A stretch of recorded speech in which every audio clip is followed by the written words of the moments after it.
On November 12, 2024, a joint cybersecurity advisory was released by agencies from the US, Australia, Canada, New Zealand, and the UK. In the report, they discussed the top routinely exploited vulnerabilities of 2023, one of which has been on the top list for the last 3 years. Let's talk about detections.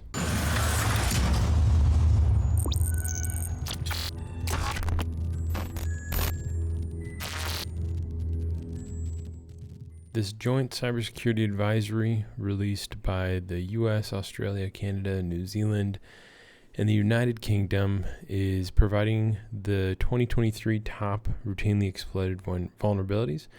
They've been putting this report out for, 5 years or more. I mean, there's been several of these reports that actually link to them later on in here, but essentially it breaks down, it's speaking to the vendors and developers as well as the organizations that are trying to secure themselves. So it's a pretty interesting report in that sense, that you're seeing what they're telling the people that are working on the products that have vulnerabilities and what the people that are defending themselves need to do.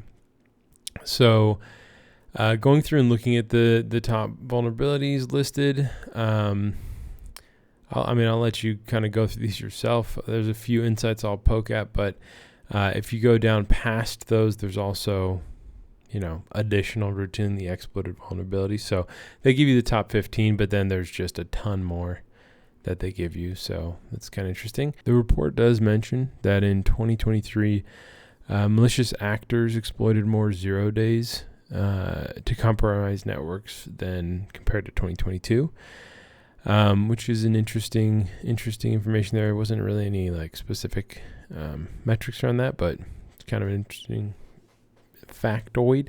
They also mentioned EDRs being a driver for discovering 0 days, which I thought was interesting. They said end users leveraging EDR solutions may improve the detection rate of 0-day exploits. Most 0-day exploits, including at least 3 of the top 15 vulnerabilities from last year, have been discovered when an end user or EDR system reports suspicious activity or unusual device malfunctions.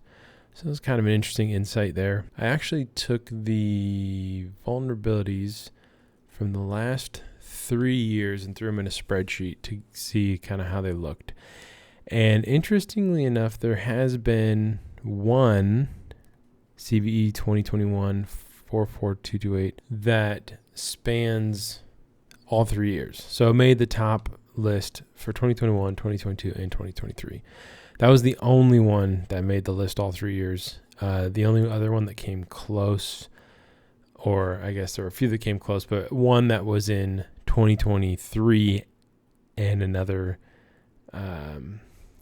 year, so 2021, was the Netlogon, so CVE 2020-1472.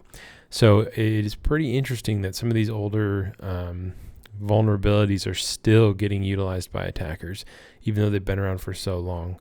That just goes to show that, they're obviously working. So probably good to talk about them still, even though you'd think that these wouldn't really provide that much value after this many years. Let's dive into a couple of these. Well, we'll dive into the 2 that sort of were highlighted in that spreadsheet, and then one other vulnerability that actually was from 2023.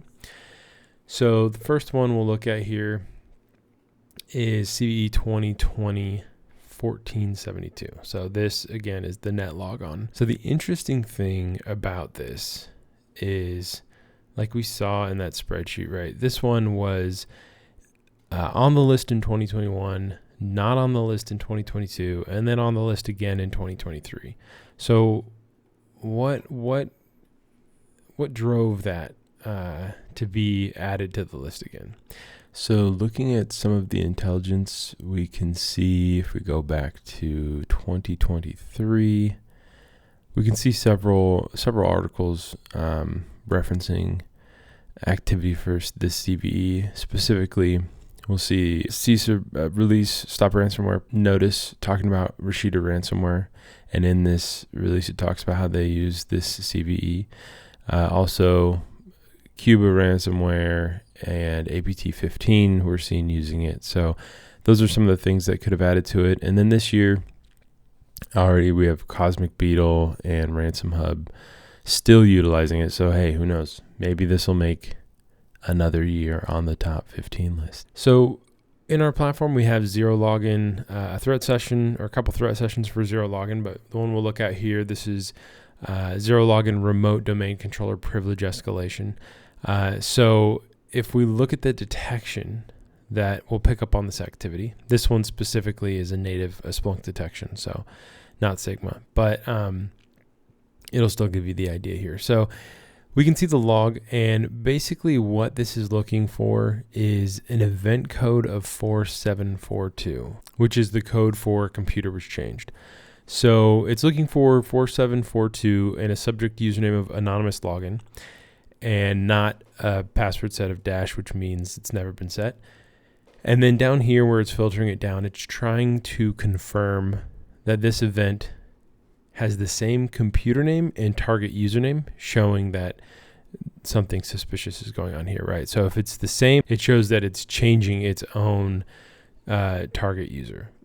This is a pretty simple, interesting one. Again, a native rule, so you'd have to use this in Splunk or try and translate it to the SIM you're utilizing. Next, let's dive into CVE 2021-44228. This one is an issue with Apache. So again, an old one, right? So this is Apache log4j2. And this, we have several bits of content here, but we're going to dive directly into this threat session, which is exploiting Tomcat servlet with get post and user agent strings. So we have several detections here. We'll dive into 4 of them just to get a gist of what can be done here. First one, this detection's pretty simple. It's just looking for a network event code 3, where the destination port is 88 and the process name is not lsas.exe. So, I mean, usually you wouldn't see port 88 being used unless it was LSAS. In this instance, for that threat specifically, PowerShell is using it. So it's an interesting one to pick up. We can flip through logs of other sessions and see, right, curb relay up is using it, wevtutil, rubius.exe, right? So looking at the different logs that have hit on this detection in our environment gives you an idea of like what kind of processes you'll see outside of LSAS. And I mean, they're always, it's always suspicious. So that's a pretty simple and easy one to use. So next we have some Sigma rules. This one is looking for suspicious process by server process. So it's looking for potentially suspicious processes being spawned by a web server process. And so you'll see there's a lot of curated information in here for the parent image, the image, command line, basically breaking it down to say, are any of these known server processes, HTTPD, Nginx, PHP-CGI, PHP.exe, Tomcat, all these things, are they spawning anything suspicious? So this is an interesting one. Obviously, there could be things added or filtered here depending on the environment. And this is one that could grow, if new information comes out. So this one here, we can see it with a process name, a parent process name of Java spawning command.exe. And in this instance, it's popping a calc. Next one, suspicious PowerShell encoded command patterns. This has been around for a while, but basically this is looking for any PowerShell command lines that are doing any kind of suspicious encoding.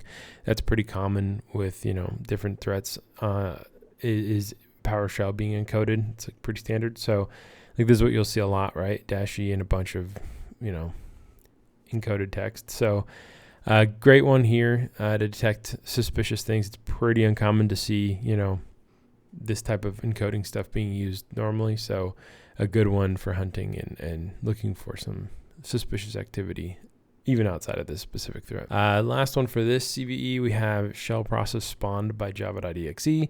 So this kind of was like, back here we saw a Java log, but if we look at the log here, we can see, right, it is the parent image is java.exe, the image is command.exe, command is popping calc. So same detection technically as this one over here, because it's also including Java, but this one's just more focused specifically on looking for Java spawning. Next, we are looking at our CVE 2023-23397.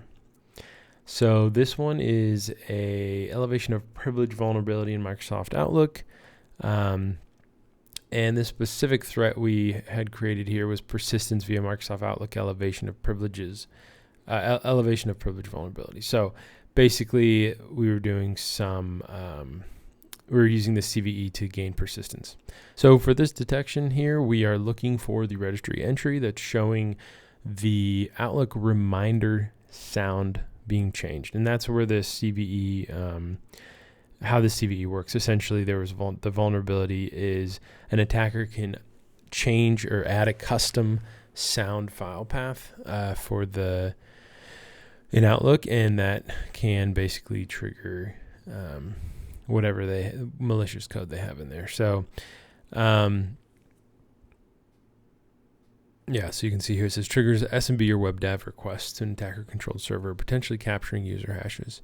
The exploit involves modifying specific registry paths to persistently send these requests whenever a reminder is triggered. So for this detection, you can see it has the object or that registry path here to look for, and you can see it in the